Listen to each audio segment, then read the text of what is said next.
I'm a diversity and leadership coach. I do a lot of facilitating with groups, either in organizations or often I put together groups as well for some work that I do in terms of retreat and whatnot. I also am an improviser in Washington, D.C. I performed when there were stages to perform on. Currently, there aren't. And I take my improv comedy experience and apply it and use it a lot in my facilitation. And so this workshop is particularly about building resiliency and agility in individuals and teams through improv. And that's what we'll be looking at today. I just want to note, because we have a small group, we may not go the full 90 minutes because everything's going to move quicker than I anticipated for a bigger group. But that'll give you lots of time to ask more questions and for us to go more in depth in each of the exercises as well. So maybe it will take the full 90 minutes. We'll see. And I guess where I want to go next is to just talk about what I was thinking about. And Judy and I designed this together. So if I say we, I mean Judy and I, who helped facilitate the last improv workshop. And who is Judy again? Can we just, can you introduce her a bit? Oyedele is an organizational development consultant and a friend of mine. She's the one who brought me to Nova Scribes. We did an improv workshop a couple months ago, just on general improv, not around a particular facilitation topic. And she's a lovely human being. And so she helped with the thinking on this. So if I'm saying we, it's Judy and I. And if I'm saying I, it's probably still Judy and I for this workshop. Just to give credit where credit is due. So, so what we were thinking about in terms of resiliency and agility was, one is being in touch with your emotions, and making emotions an okay thing to have in the workspace. You can't be resilient if you're not knowing how, mindful of what's coming up in you. Then you might lash out. It's about adaptation and sustainability. Like, how do we take whatever's being thrown at us, adapt and sustain our energy? Quick thinking, and then mindfulness, or taking a breath to reassess, and then always bringing in joy and fun wherever you can, which is just what improv does anyway. So I guess, I don't know, did you guys have any other thoughts or definitions around resiliency and agility for teams, or questions about that? Because that's kind of where we're going with the games that we'll be playing. Anyone? They'll come up. We will definitely be throwing some at you as we go through this. Great. Awesome. So we're gonna start with, hi Brian. What we call an emotion walk. And for this, you do not have to see me and I do not have to see you. You do need to be able to hear me. So if you can have me on speaker and get up and walk around. The first thing that we'll do is play with emotions. So I'm gonna be calling out some instructions, and I'm gonna mute everybody so that you can all, let me just make sure I know how to do the mute everybody. I don't think I can. I'm gonna ask Marcelyn to mute everybody. And after I'm done talking. And then you just need to be able to hear me. And what we'll do is I'll call out an emotion, and then I'll call a number between 1 and 10, and you'll express the emotion on a scale of 1 to 10. So 10 would be, for example, if you're happy, like the happiest day of your life, you won the lottery, you're getting married, you had a baby, right? Like all these, like it's just and we're going to express and emote at that level. So we're just going to get up, and I don't get up so you can hear me, and move around and notice what's going on with yourself as you're expressing these emotions at different levels. So with that, get up and Muted. You guys should be muted. I won't need to be unmuted.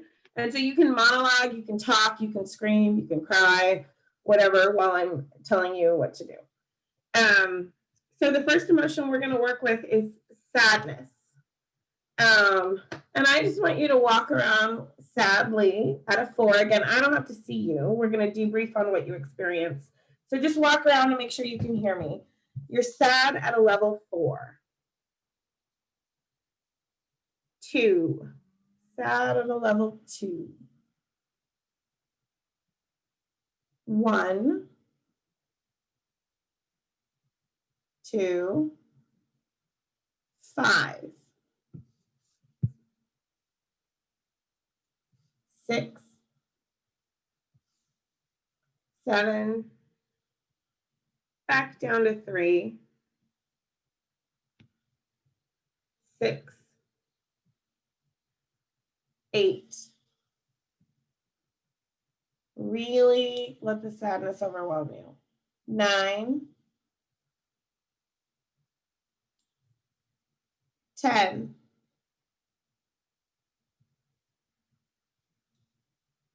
8. 4. And you guys are really like using all your acting and improv skills. Really let this emotion take you over. 4. 5. 8. 9. 10. Now stay at a 10 and notice what you are looking at in the room as you walk around. Notice how fast you're moving. Notice what kind of thoughts are popping up in your head.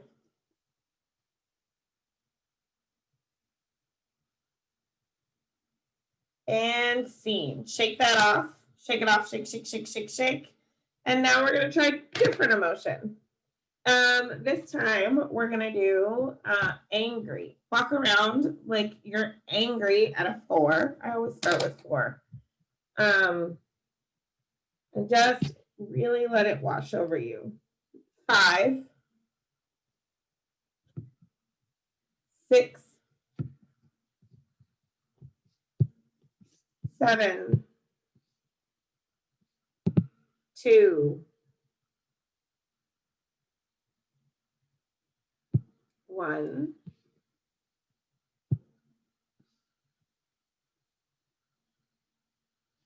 4. 6. 7. 8. 9. 10. You're angry. You're really angry. Like somebody smashed your car, that like your child stole money. I don't know. Bad things happen. You're pissed, angry at a 10. 7. 10. 2.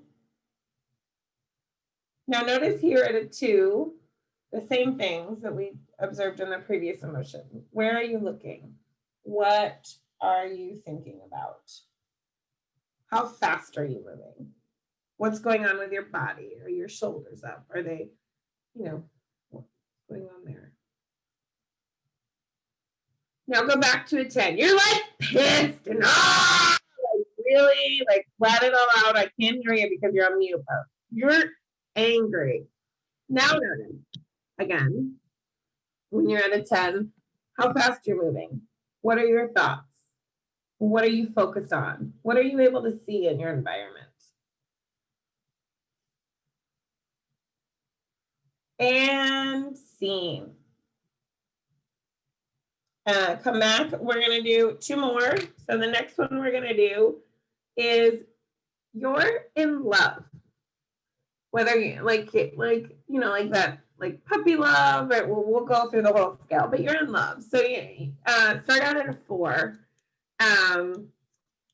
This like flirtatious, lovey feeling, and walk around and feel what that feels like at a 4.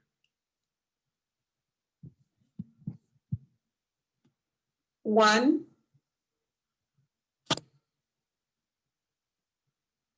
3, 6,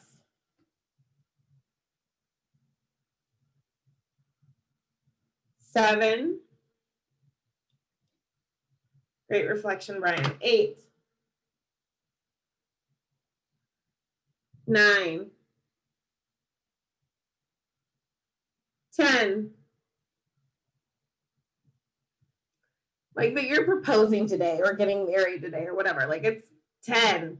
Big and love emotion. 2, just a little crush. 3,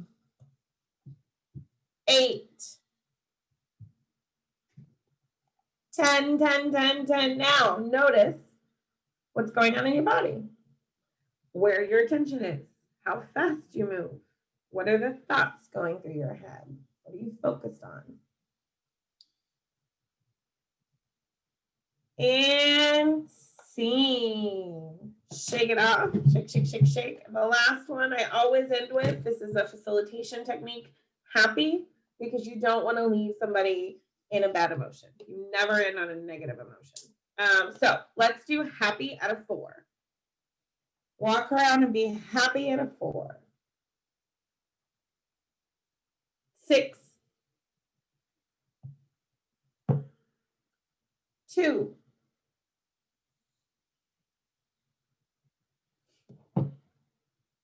1, 3, 4, 5, 6, 7, 8, 9,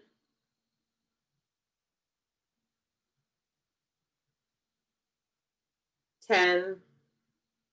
Really as big as you can be. You're happy. Like you won the lottery, you got that big job promotion, you landed that client, you're happy. Back to 5, 2, 8, and 10. Now really notice as you stay at 10, be like, I'm so happy. Notice what's going on in your body. Notice where your attention is, what you see and what you don't see, what thoughts are going on in your head.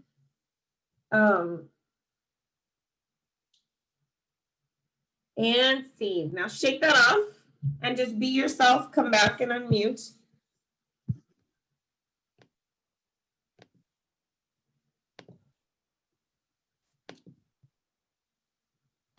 So the first question I have is like, what did it feel like? We did 4 emotions. When you're facilitating, you can do more and you can do more nuanced ones. What did it feel like to walk around and inhabit these emotions? What came up for you? For Brian says here, I discovered a lot more in touch with anger than sadness. I can relate. I'm curious if Marcelyn had the same reaction. I was just going to say no comment. What I will say on what was interesting to me, and I think you called this out at one point, Samantha, is where are you looking? And for sadness, I kept looking at my floor. I got a whole lot of floor.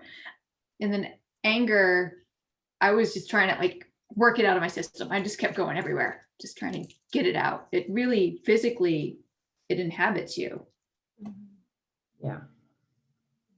It really does. Our emotions are there. And if we don't express them, it probably felt very weird to be out expressing them, walking around.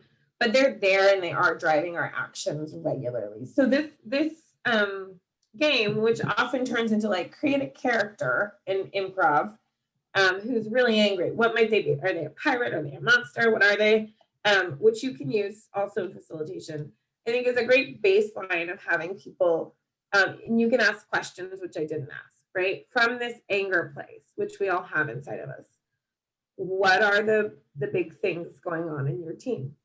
From this happy place, what are the big things going on in your team, right? So how you debrief it and what the questions you're asking. I asked you to notice your tone and body and things like that. Then we can start to see different perspectives. The other thing we can do is like, Can I ask a question? yeah. So as a team, if you ask somebody, so what's going on in your team? How does that come out? How can you do that in an improv situation without that becoming personal? Like, well, if so-and-so would just get the accounting right, how do you navigate around that and still have a healthy conversation? Yeah, so you can set rules up front about we're not going to make any accusations, but so say it in a way that reflects on you or that are things you're frustrated with. So I'm frustrated with the accounting system. That's what you could even say. Maybe you're feeling like Bob, and you use people who aren't there so that nobody feels something about Bob in accounting, a fake person, is screwing up the accounting system. What you're going to vocalize is I'm feeling very frustrated with my relationship with accounting. I'm feeling very frustrated with how the accounting system is going. And that's the extent of how far we're going to go in the debrief here. You might do other things outside of improv about how to really have those conflict conversations, especially if it's between two people that might not serve a bigger team thing. Does that make sense? Yeah, thank you. Any other questions or thoughts here? No, I think pretty much like you said, I mean, as you're like walking around, you sort of start to embody the emotion. So yeah, it was just interesting, like, as you're going through the levels of happiness, like I felt my like happiness growing. And like when we talk about sadness, like I could feel like, a little despair. And I was on the floor too, like I was grasping at the floor. I was like in a ball looking at the floor. So like being down that low on the floor and just like it felt sad, like it just sort of starts to take over. Yeah. And if you do this in person, it's really powerful to see everybody on the floor, or usually like for sadness and at a 10. And then anger, you see people just like running around the room. Kind of, and happy too, but in a very different way. So then, then it's like, well, I'm going to ask you guys, and then we can talk about the facilitation, but like, what did you notice you can't connect to, or what isn't allowed in this workspace or your workspace since we're not one team? What's not allowed? Mm-hmm.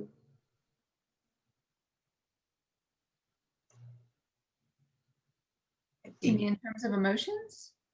Yeah, generally there's some sort of response here. Some teams don't allow for anger at all. We're all Mr. and Mrs. Positivity. Other teams are no emotion at all. I feel like sadness, like the whole like you don't cry at work, and you don't feel sad, and like there's always this expectation that you've got to be upbeat, and happy, and but sometimes it's like sometimes you don't feel that way. Sometimes you feel sad, but I don't think it's, at least I don't see it as an emotion that's really like embraced or talked about at work, or And then I would go into, whether it's an individual or a team, why is that? What could we learn from that? What could we learn from it, Ashanti, if we were more vulnerable about our sadness in the workplace, or just acknowledged it? Yeah, I think it's just acknowledging it, that it's okay, that it's human. And just because you feel sad, like it's an okay emotion to have. That's what I would say. It's like, it's okay to feel that way. It doesn't mean like, yeah, because I think people like, there's extremes to like sadness, right? Because you say you're sad, people think like, oh, you're going to do this, or you're going to go off and do that, or, so I think sometimes that's why people shy away from like expressing that or being in that place. Because at work, you're trying to protect yourself and you don't want people to have big assumptions. So it's sort of this thing about just staying upbeat. So I think it could be like a cultural thing too. Like it's just part of the office kind of environment or norm. Yeah. But what happens though is like when we kind of block out emotions and not make them not okay, even in the workspace, is our resiliency and our ability to shift and adapt isn't there, right? If I can't know that you're, and I don't need to know all the details, right? We don't need, it's not therapy, but if I don't know that, hey, person X on my team is struggling with sadness, maybe they had a recent loss or whatever, and give them space for that, what's going to happen is things are going to fall through the cracks, right? Yeah. So allowing for emotions and frank discussions about what people are here for and what they're not, and shifting and moving and having a conversation really allows us to be more resilient. And so doing this with a team that works together can really bring out some of those discussions. How can we let each other know how we're feeling? How can we shift responsibilities? Like, where do we need to be bringing in emotions more? Where can we give people, if there's a lot of conflict, how can we schedule meetings with, breaks for people to step out and take a breather, or right? And so then you can go into some of those conversations. Similarly with an individual, if you're coaching one-on-one, it's like, what is the fact that maybe you can only connect to anger and not sadness, or you can only connect to happy and not anger? How does that impact your ability to relate to others? How does that impact the work that you do? How does it impact your ability to shift when something very different comes at you? And so just doing this one exercise of walking around, and depending on the size of the group and the amount of time I have, I might do 10 emotions, right? Or 2, right? Depending. But that brings out a lot of conversations, and it shows physically, like we get to feel it and we get to see it in others. So Samantha, what I'm hearing, and I was just sidebarring in the chat, I just do that sometime to get the thoughts out. Building off of what Ashanti said, for me, I see emotions as fixed, or I think some people see them as things to be fixed. So I don't want to put them out there because then you want to fix me, and I just want you to listen, right? So what I'm hearing is how you approach this in groups is you're helping people acknowledge the emotions, not try to change them. Absolutely. Okay. Yeah. So, and how you can bring your own emotions clearly, and how you can talk about them and how they're impacting the work, right? Like, I'm working with a team right now where there's just a ton of fear because there's been a huge amount of layoffs, and there's another round that they know is coming. And so, just getting to the point where we can be like, you know what, I think I'm functioning out of fear right now. Let's take a 10-minute break. Let's do this meeting tomorrow, because everybody's aware that there's fear. It's not that like we have to fix it, or, oh, you're fine.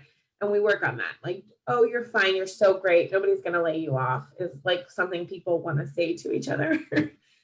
We just don't know how the layoffs are going to happen, right?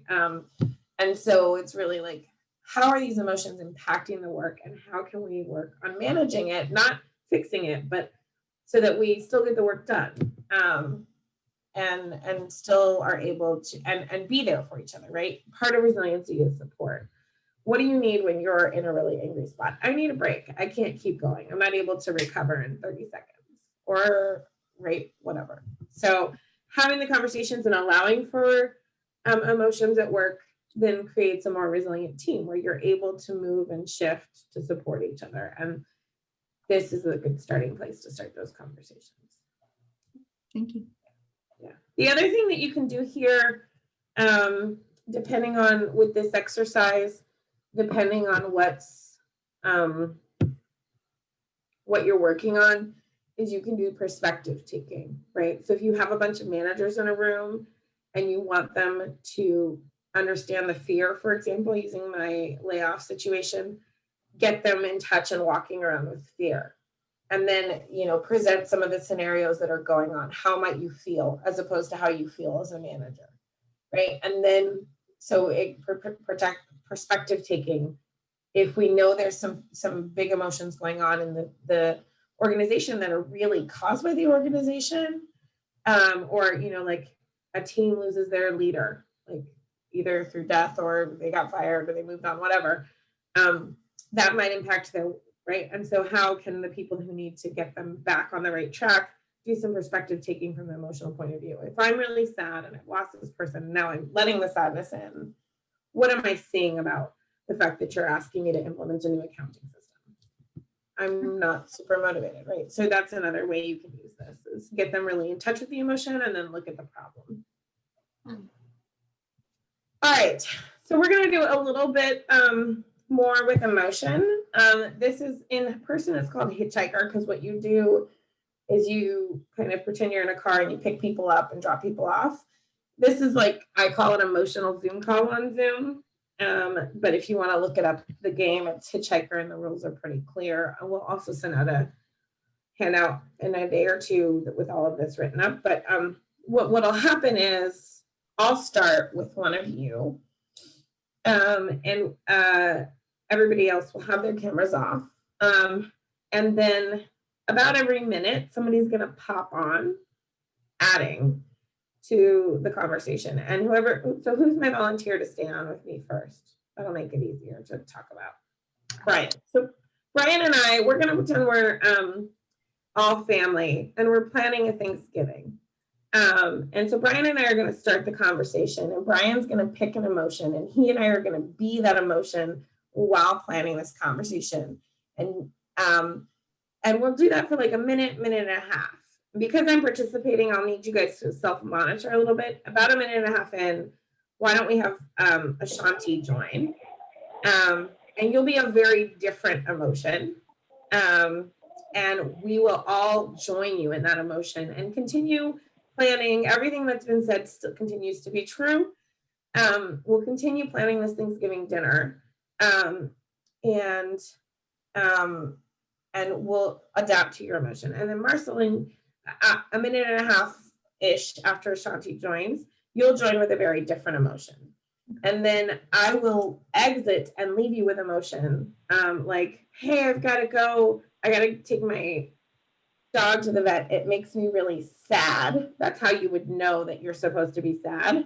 I'm not going to say be sad, right? Like I'll say something and leave it with an emotion, and everybody will then take that emotion and be that and continue planning. Then Brian will leave, and Marcelyn and Ashanti will have a minute to finalize the preparations, just the two of you with whatever Brian leaves you with. So we'll just practice doing this one thing from all of these different perspectives. All right, so Ashanti and Marcelyn, you can turn your cameras off. Brian, I'm gonna let you start, and I'm gonna mirror you in terms of the emotion that you pick, and bring it big. I'm really pretty anxious about having all of our family coming together. I don't know how it's going to go. I mean, I don't know if we can be safe. I mean, you know, my mother-in-law and, you know, your mother-in-law, our mothers, they don't get along together. I'm just really anxious about it. I don't know what to do. I'm so anxious too. It's like everything's going to go wrong, and there's just no way to plan this well. Maybe we should just not have Thanksgiving this year. I think it's a great, yeah, that's perfect. You know, I'm just assuming we just order pizzas, you know, and or maybe we just get gift cards for everybody. And I think it's a really bad idea. I don't like where this is going But at your all. mom just criticized me forever. And then I become anxious. Like the anxiety builds on the anxiety. If we have it, it's gonna go terribly. But if we don't, your whole family's gonna hate me because, like, I'm not, you know, feminine enough. I don't cook enough. I don't do all the things I'm supposed to do. It's like, maybe we should have turkey and pizza. That's a great idea. I love that. Okay. All right. I just, you know, I can't handle this anymore. I got to get out of here. I got to go do something that makes me happy. No, Brian, you got to stay with me because I'm really anxious. You're staying until the end. I thought I had a minute. I'm just like. So what exactly are we trying to do?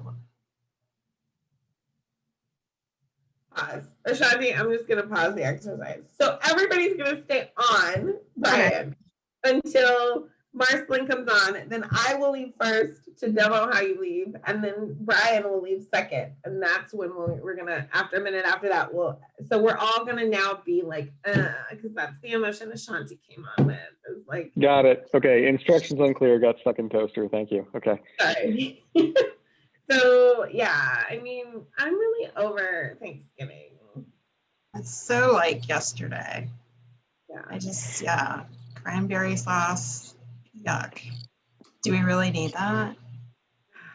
And then you have to pick like the fresh one, which everybody says is better, but actually the canned one is like, you know, tastes better. And like, what are you gonna do? I don't know. what is this whole Thanksgiving thing even about, really? I mean, you know, do we have to do something like this? It's just, I don't get the point. I mean, you can invite me, but you can't make me go. Exactly. Yeah. Like plan what? Like plan for what? Like what are we planning? Turkey again? And it's like, it's always dry. Nobody knows how to make it not dry. I know. It's like the worst meat there is to eat in the world. Yeah, it is gross. It's super. I'm so happy to see all of you. Oh my gosh, I've missed you guys so much. Oh my gosh. Walk down to not be. Can we just do a big hug? Let's do a big hug. Yes. Almost feels as good as it would have. So good to see you guys. How's everybody doing? Excited about Thanksgiving? Like, Totally. We were feeling a little anxious, but now I'm here for it. I've changed my tune. Okay, I'm gonna break out my grandma's secret crescent roll recipe. Pillsbury actually stole it. It's so good. You're gonna love it. Oh my God, that sounds amazing. Oh my God, worth the carbs. So worth the carbs. Aren't you guys excited about this? For sure. It'll be great with the turkey. I get all the pumpkin pie, okay? Y'all can have everything. So I get all the pumpkin pie. Okay. What are you looking forward to? Don't you love the pumpkin candles, all those scents? Yes, yes. Pumpkin spice. Getting Guys, and I'm gonna bring some like It's my favorite thing ever. what? That's my favorite thing ever. Pumpkin spice. It's amazing. I'm so excited. I just can't wait to bust out my Ugg boots and have pumpkin spice. I'm so excited about this. You look great in those Ugg boots. Really, really great. So I just want to say, I know we've got to get going here, and I know we're scared about being around our loved ones, especially the elderly now with COVID. And it might be the last time, but it might be the last time. So let's just enjoy it. Let's You gotta celebrate. Which, speaking of, I have to go to get my grandma, and I just, you know, I'm really nostalgic, is how I'm feeling about that. Yes. Grandmas. You know, I remember my first Thanksgiving that I remember, and it was a really nice time. It felt really, really warm. And I'm gonna have to head out now. How you Even feeling? with Head out? emotion. So yeah. Thanksgiving, it's a wonderful time. Yeah. So full of memories, like just of the past and like family and when I was little. Just so many special times and memories of Thanksgiving. I know. I miss it. I miss having everybody together. It's just my best memories. They're right there in my heart. All this, nothing like it. I'm really looking forward to getting that back. And scene. Great job. Let's all come back on. Why might we, like, what did you guys notice doing this? It took a lot of work to track where everybody was emotionally. The more people came in. Yeah. Yeah, so I think part of it is maybe I need to work on my facilitation skills and get better instructions. But we're all joining when one comes in, and how do we stay with it? It's a lot of work. It's a lot of work to switch from one to the other. That's great. What else?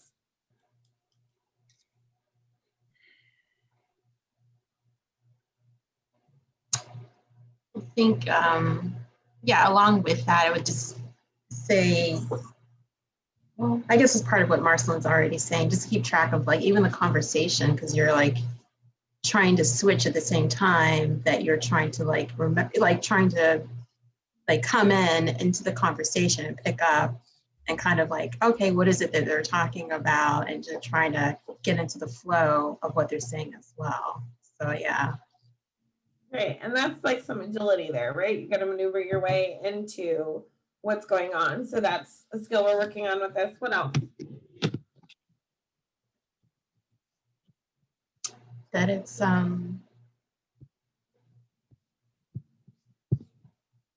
you start to play the emotion, right? And it's just, you all are like have the same emotion, like, you know, it's like you're, it's just kind of, it's just, I don't know. It may be interesting, like in terms of like if you walk in a room, everyone's feeling nostalgic, you then start to feel nostalgic as well? or will that shift and change the emotion that you have when maybe you came in there feeling angry and then all of a sudden people are feeling nostalgic? Does that impact you in any way? Does that kind of tone down like your level of angriness? Like, I don't know, I just wonder. Yeah, so I think what we're getting at here that you're talking about, Shanti, is that emotions are contagious. And what Marcelyn was saying earlier is it's really hard to hold on to your own perspective, especially when you're around a lot of a particular emotion. So it's not that we need to change or fix anything, but noticing that, like, when we started with anxious, Brian and I were just ready to hop off the call immediately, right? And that like Ashanti's like meh attitude was also not super productive, right? And then we went to nostalgic and we had a certain perspective, and then we went to excited and then nostalgic and had different perspectives. What changed about how we were able to move forward with the conversation with the different, so one thing is we've got emotions are contagious, and holding on to our own emotion is hard. So which is a skill that we want to develop. When we're happy and optimistic, we want to hold on to that. Maybe not so much when we're angry. We don't want to hold on to it. But what it changed about how we discussed this one with the emotions? What sort of places were we able to go or not go?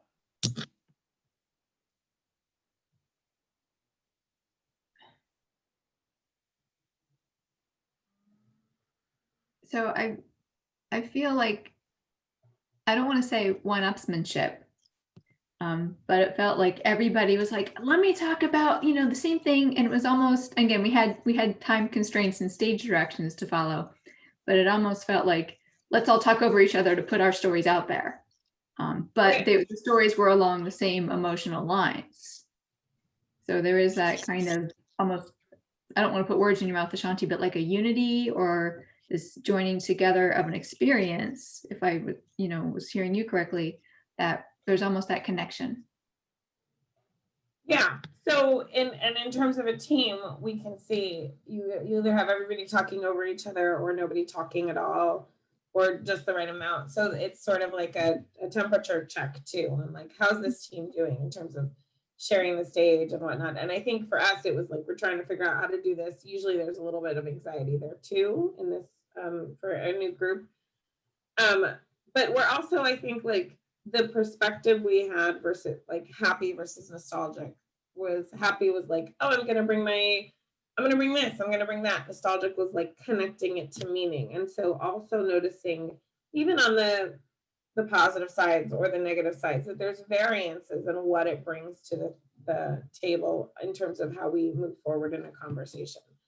So the way that I would use this is I would have a team do it with something silly that's coming up that would be on everybody's mind. So we like Thanksgiving potluck. And then, we might do it about something actual. Like, what if we're looking at this all from a happy perspective? What if we're looking at it all from a nostalgic perspective? And then we get more breathing out of the possibilities and where we can go with whatever thing we're working on in real life. And we can also see what might be holding us back, right? We don't have to stay in the positive, but like, so going back to the layoff thing is really present in my mind because I have a lot of clients in that company, right? If we go back to the fear thing and have them talk about Thanksgiving from fear, and then the real thing they're working on from fear, it really highlights, oh, this is how we're getting in our own way. And then like, what if we chose to, when we come to this, be in a positive space, or at least act as if a little bit to try to get us closer to, optimistic as opposed to fearful, and what might become more open to us. And so starting with something silly and fun, like Thanksgiving potluck, makes it safe, and then we can translate it into a real thing. Any thoughts or questions on that? Brian, you look like you're in deep thought. I'm just processing that. That's a lot. Yeah. So I'll put something out there, just what you said about using something, like a communal experience, but that's fun or maybe unimportant, like Thanksgiving. I've been training up on appreciative inquiry, and it's always like, how do you kick off the conversation? Because it's about affecting something near and dear to you. So I just like that analogous world approach as loosening it up and making it safe to talk about what you want to change. I think that's great, and I'm absolutely stealing that. So thank you. You're welcome. Yeah, I think that's one of the big things you can take from applying improv anywhere is if you start with something very low stakes and fun and silly. You bring joy, you bring playful, you connect people, and then we're like, okay, so now how do we apply this to what we're actually here to talk about? And so it breaks down some of the walls, right? Because I come in with like, you are the worst, and I don't want to be here. But then we like start brainstorming about how to have I don't know, like how to have a fun Thanksgiving together. And it's like, oh, I'm thinking about my grandma, I'm thinking about this, and now like I'm open and a little happier, and okay, so now I can see different ways. It also shakes people up a bit. That's like the main thing about applied improv. Applied improv. Any other thoughts, Brian? Any from that deep thought, things that you want to know? All right. So, okay. So this is a great way to get silly and fun, to have people play with emotions. And doing the two together, you can debrief in between or debrief after the second one, really has people looking at how emotions are impacting the work that we're doing. And then we can have conversations about how to be more resilient, how to support each other, how to shift ourselves, what's the work we need to do as individuals. If I know I'm coming with this meh attitude regularly, I can still feel that way, but how can I show up differently in critical points?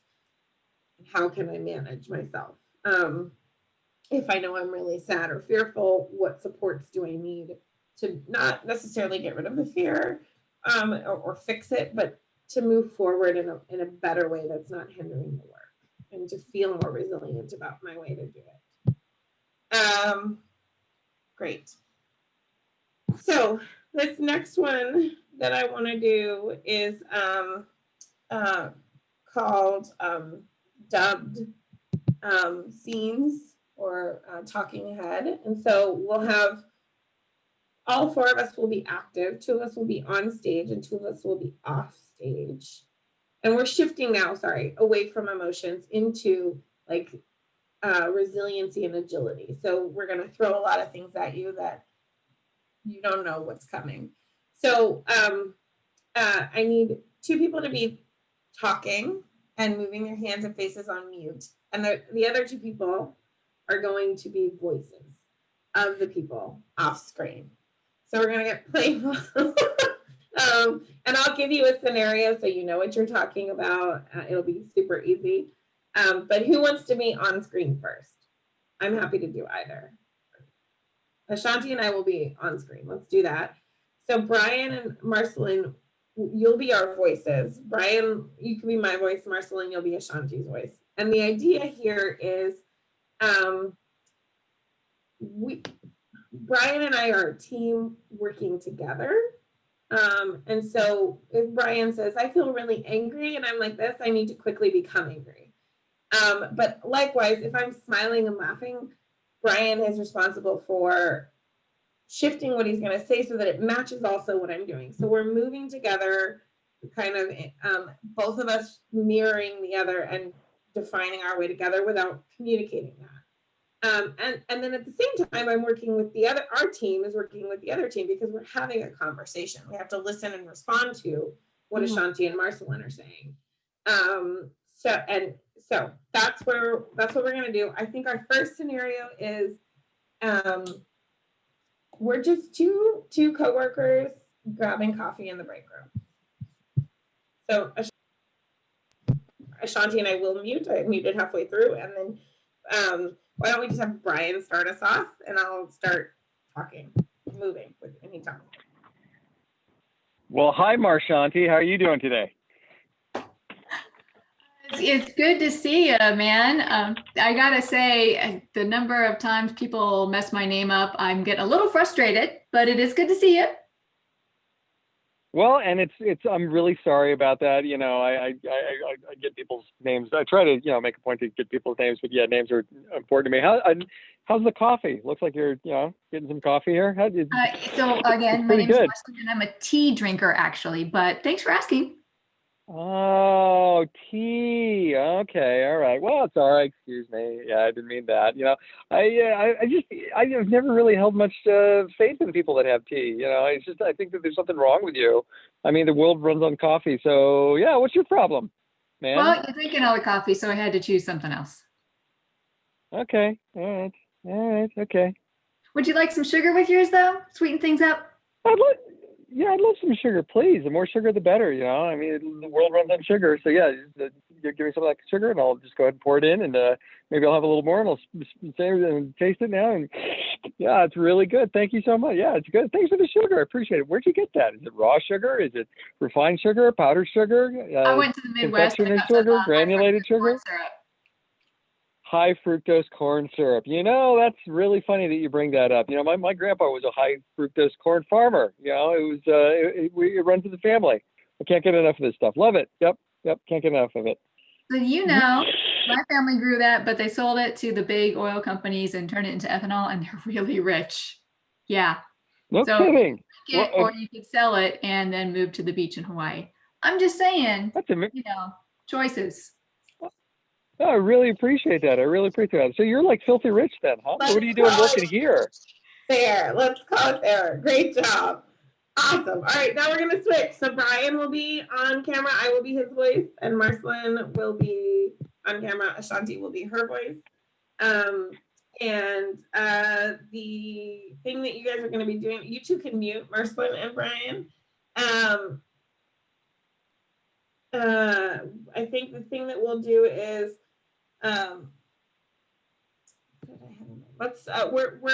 we're two friends, two old friends from college catching up for coffee after not seeing each other for a couple of years. So let's just wait a second till Brian sits back down.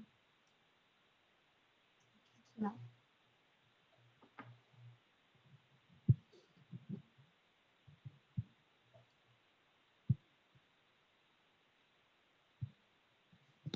Quiet places are at a premium. Somebody started a leaf blower right next to me. Okay. Okay, great. All right, so I'll start, and then Ashanti, you jump in, and we'll go from there. Oh my goodness, it's so good to see you, Marcelyn. Hey! Oh my gosh, Brian? It's just, it's like a day hasn't passed, and we're still just such great friends. I remember all the good times we've had. Oh my God, I cannot believe it. I'm ecstatic. Maybe we can have one of those good times tonight. We can just keep this party going and go out and party all night. Yes. Where you want to go? There's a club down the street. Like, let's go right now. That works for me. I mean, let me tell you, I've been working hard and parenting, and this work trip without kids, I am down for anything. I've got a couple of kids, actually. I've got about 5, but they're with their dad, so we can totally go out tonight. Like, I'm down for it. Totally ready to hang out. Oh my God, we got to do shots. Shots. Yeah, well, I'm more of like a margarita, kind of like a slow. Oh, that's kind of bougie. Did you become so bougie? Well, that would be your reaction, Marcelyn. Oh, really? What's that supposed to mean? I just mean you've always been, of the people. Oh, interesting. Okay, well, what else is going on in your life? I'm working really hard. I've got this business I'm running, and I'm here to land a new client, maybe Nike. I'm hoping to land them. So, yeah. Well, it happens. I'm on the job market, and I can totally use your job. Could you hook me up? Well, so yeah, sure. We could talk about bringing you into my company. What skills do you have? Well, I have a lot of skills. I'm totally into tech. Like I can type. I can do some administrative things. I can do some chemistry too. I'm a chemist on the side. So yeah, there's a lot of things I can do. And you type and file and take notes and do chemistry? Yeah, totally. Just like the old days. See, great. Good job. All right, come back. All right, so let's talk first about the partnerships. How did it feel? Like, let's talk with Marcelyn and Ashanti, since I wasn't in that partnership. What did it feel like working together on this? It was hard to tell when we were together, honestly. Yeah. What helped make it easier to know that you guys were together? I think like some of the nonverbal, like some of just the gestures, at least for that was helpful, kind of like trying to gauge. Yeah, broadcasting, being really big, responding really big, being very clear on what you're saying helps, right? It's all about nonverbal and verbal communication and constantly giving the feedback to your partner so they can catch up with you and you can catch up with them, right? Yeah. I did feel like I was going a little fast towards the end. So I was like, I kind of realized that then I was like, I'm moving too fast and I'm not really dancing with her like I'm supposed to. So it was like, yeah, it's like kind of, it has to be like a give and take. So I felt the opposite at the start. I felt like I was just kind of throwing in motion. I'm like, I haven't heard Ashanti's voice yet, so I'm gonna just stop now. And then I felt it shifting. I think the connectivity, there were like parts where it was like it would stop, like at least my screen over here. Yeah, so I don't know if I Great. That's another point is like each of us will have our own baselines of wanting to do more or being afraid of stepping on toes. And if nobody's doing anything, we're not going to get anywhere. And if everybody's doing something, we're not going to get anywhere. So finding the balance of like, okay, Shanti hasn't done anything yet. I can have an emotion she can build off of. Maybe she hasn't thought of anything. I can start with something. I don't have to do the whole thing, but I can start. And so this is like in an environment where we're all kind of overwhelmed and not sure, how can I like do the first thing, but not do all of it? Brian, I want to bring our partnership in. What did you experience in our partnership? Well, what's interesting is that I felt like the voice really led, and it was like whoever had the voice, they had the lead of things, and then the body language followed, and that's really interesting. And I can't help but think if that was how it worked out in our partnership. I'm wondering if the same is true as we're interpreting other people's what they're trying to communicate at us. I mean, we know that, for example, the text alone, that's 7% of human understanding. And yet 38%, well, actually 93% of the meaning that I take from what you're laying on me is tone of voice and body language, right? I just never really thought about like, well, what is it of those percentages? What is it that people see first? What do they lead with? And so it was a lot easier for me when I was the body to hear what you had to say and then kind of reflect that than the other way around. It's fascinating.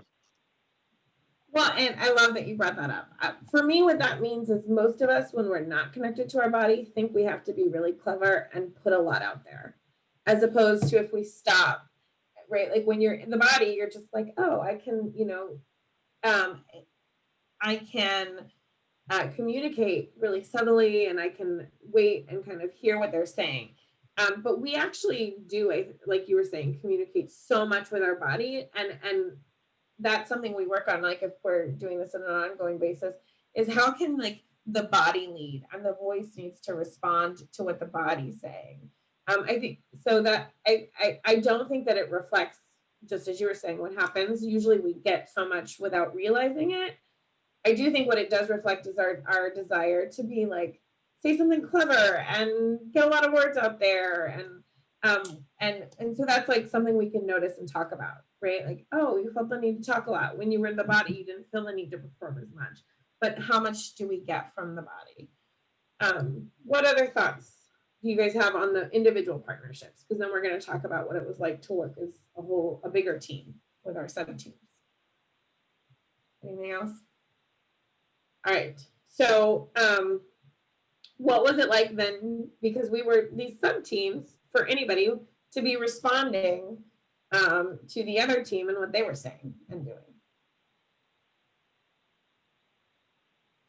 It felt like I was talking to one person with severe lag, but it, you know, just like the voice didn't match up with the face, but it felt like I was talking to one person. Yeah. I think too, it depends how well you know the other person. Obviously, we're in a pretty intimate setting here, but especially, you know, Brian and I have had all kinds of conversations. There was a mildly intense one last week in a good way. And so I knew like I could just go take this wherever. But that also meant I was focusing pretty much on him. Right. So it was, and I realized, wait, you know, they're doing motions. What's this out of the corner of my eye? So yeah, I think if this were with strangers or people in a work setting that you don't know as well, I'd be really curious to see, you know, would I have been as sarcastic? You know, how would I have put the words out there? I love that, because if we know one person or have a really long established relationship, we might over focus on them. We might act in ways that maybe we wouldn't with others, and we're not anticipating the unintended consequences, right? Or the impact on others. So that's, and it could be positive or negative, but just to kind of notice that. What else?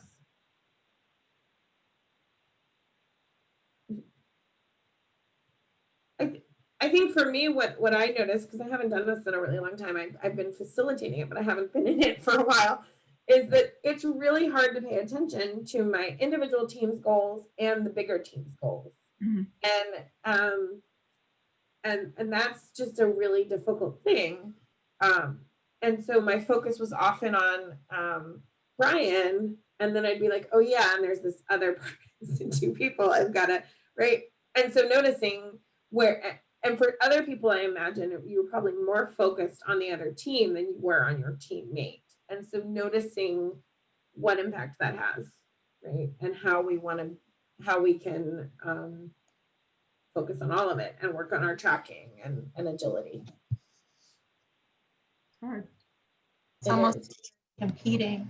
It's like in competition. It's like, you know, I wanted to, you know, make sure I was doing my part, but also listening at the same time. You know, it was like I had two parts to do, and I wanted to honor both. But it was like almost you had to split yourself. Couldn't, because it was like I have something to do. I'm charged with doing something. Yeah, and I feel like when we do this in this setting or in an in-person setting, we feel the need to perform because all these eyes are watching on us, and we went very fast where we could have taken some more breaths and talked a little slower and emoted a little bit more, like taken time to drink some coffee or whatever, so that we didn't have to constantly be going. And I think that mimics, and the question could be when you're facilitating, how does that mimic the way you feel you need to act when you're with your smaller team or your bigger team, and how, you know, you're able to stop and be mindful of what's actually going on and where your attention needs to be right now. So if we're, you know, the thing that's good about this is we're performing in front of people we want to look good in front of, even though it's just silly comedy. We're constantly performing to look better in front of our colleagues, and how does that like not allow us to slow down? Because that resiliency is really about like being aware of what's going on so you can adapt of it. And if I'm just too worried about performing and making myself look good or getting the thing done well and publicly, then we miss all this other stuff. And I might not be tracking as well with either my individual teammate or my bigger team, depending on where my own wheelhouse is more oriented. Any other thoughts or questions about how you might facilitate this this exercise or use it in other contexts? Or I do have one question, because the conversation you and Brian were having about, you know, the number of people who need that visual cue, or how it's hard to track these words as they're flying back and forth. Have you ever used this in a situation where you need to make reasonable accommodations for somebody maybe who's low vision, hard of hearing? How does that impact their ability to really engage in these techniques? Because this is such a great one for kind of like loosening up those barriers across teams. Yeah, so I generally, at the beginning of an intervention, I ask for that information, and then I'll go through all of the exercise. This is just my general approach. Go through all the exercises and see where it might impact. I don't think I've ever done this one with a person who's hard of hearing or blind, but generally what I do is I set up a one-on-one with that person and ask them how they want to be accommodated so they don't feel called out in the middle. So that's like some of the pre-work I do. And so I would imagine, I don't know how I would do this with a blind person, but for hard of hearing, like they might ask that people just talk a little louder, and I can instruct that and make it seem like that's just part of the game, is to be really loud, to be more emotive or whatever, so that they can hear. Right. And so depending on how much, some people love for it to be like, remember, I'm here, do the thing differently. And some people are like, don't call it out and make it about me, but please do these things.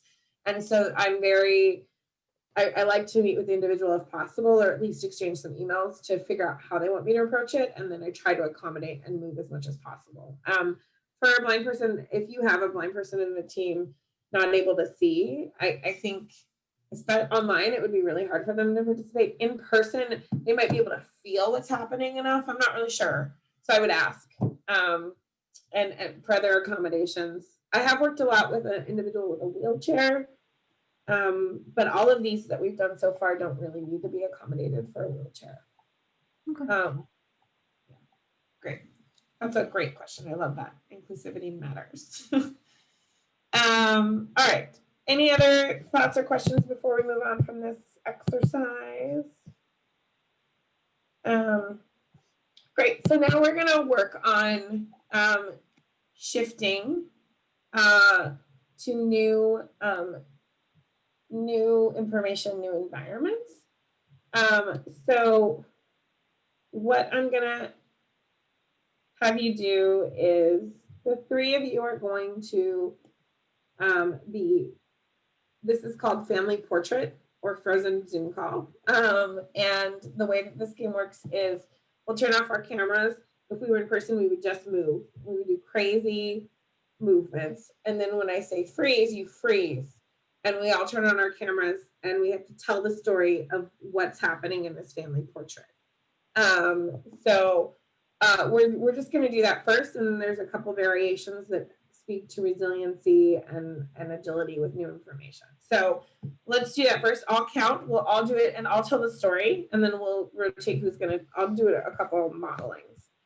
So turn off your camera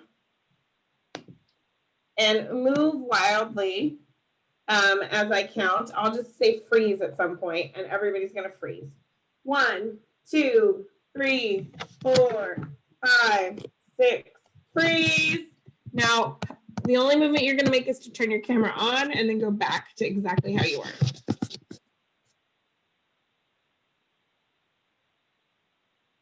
Great.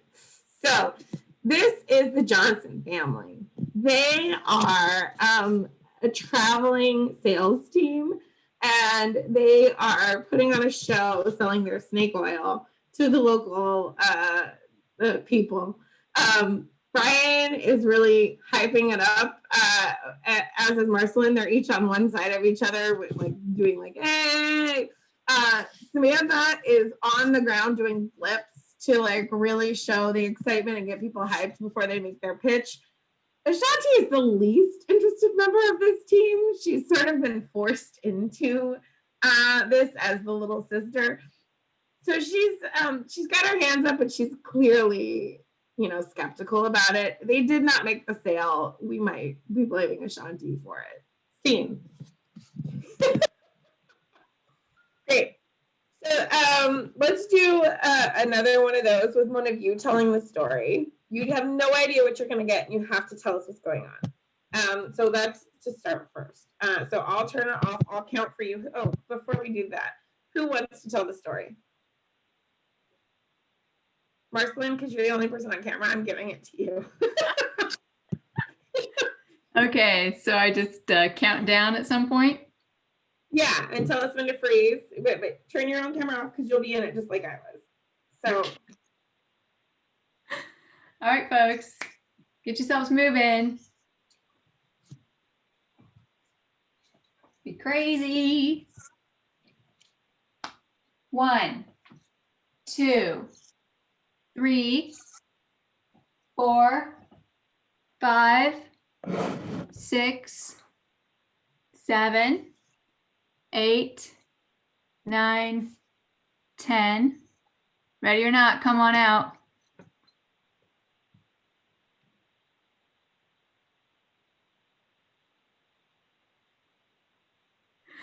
All right, I would like you to meet members of the Big Brother cult. What we can see here is the giant all-knowing eye. He's actually frozen into position like that from so many years of spying on the members of the cult. And you do not do anything without him knowing what is. He's scarier and more omniscient than Santa Claus. Along with him, we can see some of the cult members who are really at the end of their rope. They've been brainwashed, but you can see deep down inside, we've got Samantha trying to escape, saying, "You can't see me. You have no idea what I'm doing. I'm not here. Look away." And then we've got Ashanti, who is captured in Ms. Pose, dancing for the cameras so that when everybody goes back through the reels at the end of the day, they can see all the beautiful swaying and ballet moves that she's putting out there, because she figures if she's going to be spied on, she might as well have a little fun doing it. And then there's me, who's sitting here editing the footage on the cutting room floor, kind of eyes glazed over, really wondering, how did I get sucked into this? Great job. All right. We're going to do another one. That was delightful, Marcelyn. Who wants to tell the story next, Ashanti or Brian? One of you. You're each going to do it once. Okay, Brian. So this time, guys, as you're moving, think about that we are going to be on a farm. This family photo was actually taken on a farm. So turn off your cameras, and Brian, count out, tell us when to stop moving. But we are on a farm. Okay, got it. So 1, 2, 3, 4, 5, 6, 7, 8, and we'll stop with 8. Okay, go ahead and put yourselves on camera.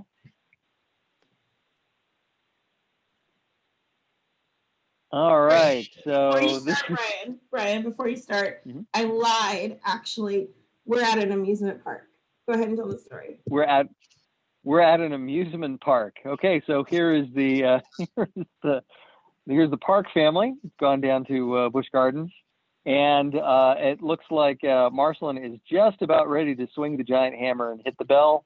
Ashanti is going after those gophers with the hammer, and it looks like Samantha is trying on the hat that she just won from her game, and I think I've burned my neck from being out in the sun so long.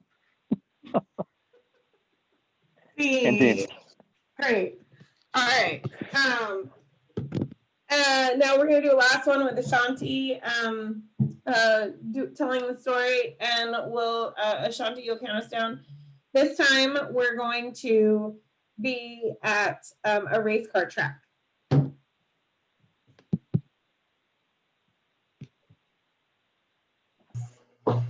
Shake it up. All right. 1, 2, 3, 4, 5, 6, 7, 8, 9, 10. Say cheese, freeze.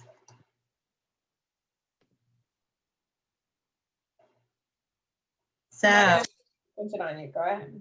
Go ahead. What? I'm not going to have some surprise for you. Go ahead. So this is the Wilson family out on the track. They've rented out the NASCAR track for the day. And this is one of their favorite things to do. You see Samantha, she's very serious, very determined. As she turns that corner in that hot pink car, she better be careful. And here comes Brian. He's right behind her. That's car 52, and he's got his hands out the window. Looks like he's got some kind of convertible type of NASCAR car. And then goes Marcelyn. She's in the stands and she's cheering. for both Samantha and Brian. She decided not to drive today. I'm not sure why. She usually does, but somehow her car is parked over in the corner over there. And I'm over here sitting in the stands wondering why we rented out the entire NASCAR arena to do this event if we're only going to do it for a few hours. Insane. Great. All right. So let's talk about those different versions and what came up for you as we did them. Or let's talk first about just having to tell a story with random stuff on the screen. You're making a lot of assumptions. Can you turn up? We can't hear you. You're not on mute. It's like maybe just move closer. Like your speaker's cutting out. No, but I want to hear. I'm sure it was good. Maybe throw something in chat. It's like your connection got loose or something. All right. Well, she's gonna work on that, and we'll come back to her. Anybody else have a try switching to phone audio? Brian says. Yeah, it was when you switched it from being on the farm to being on the amusement park. I guess what I appreciated about that is that both of those things are they're complex enough systems. Is that it was pretty easy to find something to attach to. I couldn't help but thinking one of the things that I try to think about as a graphic reporter or graphic facilitator is what are those complex systems that I can use to represent these different things that are happening with the group. So for example, the Grove uses big landscapes and they assign meanings to mountains and clouds and rivers and valleys and streams and so forth. Kelly Bird will use kind of small things in nature, where it's like it's a pond and a lily pad and a reed, but all of those, what they have in common is that they're complex systems. And I've been thinking about, just what are those different systems that we can use to help represent what's going on for our clients. Like I'll do factories a lot, or I'll do cities, where like an airport will mean something and a terminal will mean something. And it just got me thinking, both an amusement park and a farm, I mean, those are complex systems. So it'd be really kind of cool to use those as visual metaphors to help with our clients. I could see going, taking that a step further and saying, okay, well, what is the whack-a-mole in your situation if we're working with clients, right? What is the over-the-shoulder hammer swing? What is the prize? What is the ring toss and all that stuff? Oh, we lost Ashanti.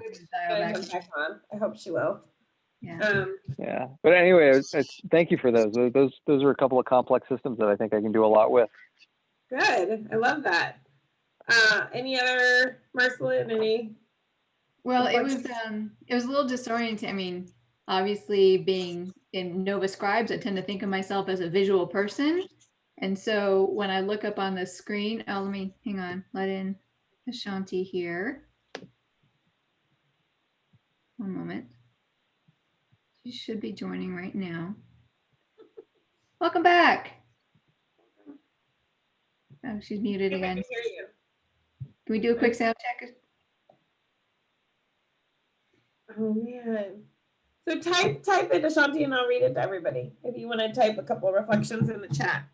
Go ahead, Marcelyn. So yeah, while she's typing that, again, being very visual, I look up and there's this eye. Right. That's it. Like all hope of a system or these profound facilitator observations are gone. It's just nothing but trauma. And so when you've got somebody like monitoring you and giving you trauma, it must be a cult, which is, I guess, a system of its own. But I kept feeling like this is a bad system. We should find a way to get people out of it, or at least acknowledge that they've got some different things going on. So the idea that there's some connection there that should be there and that should bind people, I was really fighting against that. So trying to find a way to give everybody a connection, but that doesn't mean that it's one that would make sense or that I would really want to be around. It's very, very interesting. Okay, cool. Yeah, I didn't have that reaction at all. Let me read what Ashanti wrote, and then I'm going to give, because we're almost at time, some reflections. I was saying it was difficult because you're making a lot of assumptions about what is happening. It's your perspective, which made it awkward. Excuse any typos. Great. So there's a lot here that you've all said. And what I want to say about it that kind of ties some of these things together is we're looking at how do you just take whatever's thrown at you and make it into something, because often we're thrown things and we're, you know, leaders should be communicating for vision and giving us really clear guide, like, why are we doing this? But it's like, here's this person, here's this project, do it, right? And you're like, I don't know. And you've got all these other things. So how do we make sense out of and find meaning in whatever we're giving? And one way I would say that we do that, going back to emotions, is to create relationships and notice emotions. The hardest things to do are when we can't see any emotion, or it doesn't create any emotion in us in terms of this game. So even if this totally grosses you out, that gives you a place to start from. I'm grossed out. This must be a haunted house or whatever. But if I'm just sitting here like this, it's really hard to make something out of that. So I think, Ashanti, to your point, we do want to bring things in. We want to like make big choices and let them be part of the mess that we're creating from chaos. And the more that we support each other in doing that as a team, the more fun and interesting stuff we'll get to. And we may have to cut some of it out at some point, but it creates bigger things. So this is about making big choices. It's about adapting to change. It's about adapting to whatever gets thrown at you. The one with Brian is my favorite one to do, because especially in person, because everybody like chooses to be a pig or whatever, depending on what the first scenario is. They're really set up for something. And then they all get upset when they don't get to be that, when somebody else makes them something else, right? And so there's something about like, well, I've trained to be the prime facilitator. Why does he get to do it? Or now you want, and so how do we, and there's a lot of really great conversations that we can talk about. What was your emotion to when you didn't get to be the pig you thought you were in the farm, but now instead you're a child crying on the floor? Right? And how did you respond to, you already started crafting a story because you thought it was a farm and now it's a amusement park. How did you adjust to that? And so there's a lot of really great questions and conversations to be had about how the team worked together and how the individuals responded to these, like receiving information, receiving it and having it changed, receiving it and having it be something. A lot of people find that the last thing I'll say is, one thing that I've gotten really surprised about is a lot of people feel more constrained in this exercise the more information you give them, because it's already so crazy anyway when people are doing. And so that's another thing to consider, is like, as leaders and managers, when is more information useful and when is it not? So these are all ways that you can start to access the conversations around resilience and agility. Doing the improv builds it internally, right? Like in the moment I have to respond, and it's low stakes when it's a fun game, and I can build that muscle and that skill. We have a few minutes. I can stay for up to 5 minutes for any questions. And then I know that you guys usually close it out with some sort of thing. I will say one other thing. I've been running a Improv for Coaches workshop, an 8-week long class, and I'll be launching another one either on Tuesdays or Thursdays starting in January. So I'll send that link out next week with the information. Anything else you guys want to ask, or other questions you have? This has been great, and I think I'm very grateful to have had the full time with you. Great experience. Wonderful. And thank Judy too. Thank you. I will. I'll tell her that it went well, and yeah, I love playing with you guys. It's been really fun to hang out with you guys today.